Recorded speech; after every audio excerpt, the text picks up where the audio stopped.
ስለዚህ አሁን ሕማማት የሚጾም እስከ ምሽት ስንት ሰዓት ነው? 1 ሰዓት ይጾማል። እስከ ምሽት 1 ሰዓት ይጾማል። በዚህ ሳምንት አይዘፈንም፣ ባል ከሚስት ጋር አይተኛም፣ አረባውም አይደረግም። እንኳን ይቺ ሳምንት ብቻ ማለት ነው። በሕማማት ደስ ያለው ሰው የአይሁድ ዘመድ ነው። ክርስቶስን ሰቅለው ደስ ብሏቸዋልና የአይሁድ ዘመድ ነው። በሕማማት ደስ ያለው ሰው የትንሣኤ ዕለት ያልቅስ፣ የአይሁድ ወገን ስለሆነ። በዚህ ሰሞን መስገድ ነው። አንድ መልእክት በዚህ ሳረሳው ላስተላልፍ።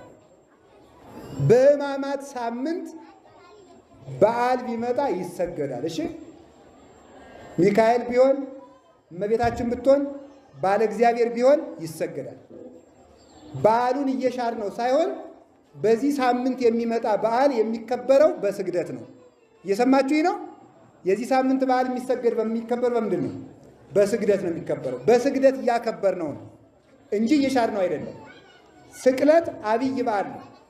ስቅለት አብይ በዓል ነው። የስቅለት ዕለት እንሰግዳለን። ከስቅለት የሚበልጥ በዓል የለም። ስለዚህ የስቅለት ዕለት እንሰግዳለን።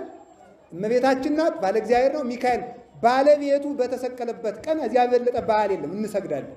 ስለዚህ ይሰገዳል ነው። እንዳትከፋፈሉ ቤተ ክርስቲያን ላይ የትም ቦታ ሄዳችሁ ከዚህ በኋላ መጻሕፍት ያሉት በጉባኤ ቤት የሚተረጎሙ ይኸው ነው። እንግዲህ ምንም በዓል ቢመጣ በሕማማት ብቻ ነው እንጂ በሌላ ጊዜ በበዓል አይሰገድም። ሰማችሁ? ስለዚህ አሁን ይኸው ሁሉ የምንሰቃየው ለምንድን ነው? ለምንድን ነው ያህል አንድ ጥያቄ ልጠይቃችሁ። ቆይ ጅብ ታውቃላችሁ? እሺ መልሱልኝ። ከጅብና ከሰው ማን ሆዳም? ጅብ በሉ። ከዝሆንና ከሰው ማን ሆዳም? እሺ ከአሳማና ከሰው? ኧረ መልሱልኝ። እሺ በጣም ጥሩ። አሁን ከአህያና ከሰው ማን ሆዳም?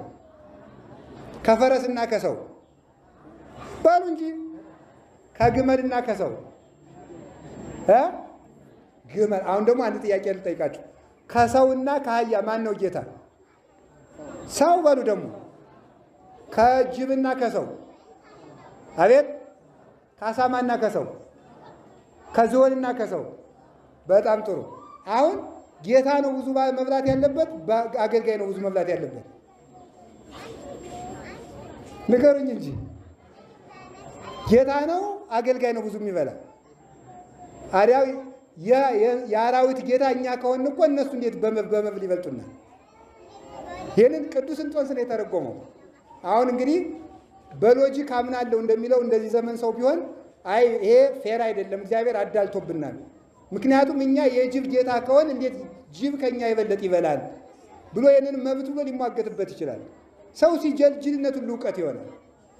ምን ማለት ይመስላችኋል? ጅብ ለሰው ይገዛል። ገዢው የሰው ልጅ ግን ከጅብ ያነሰ ይበላል።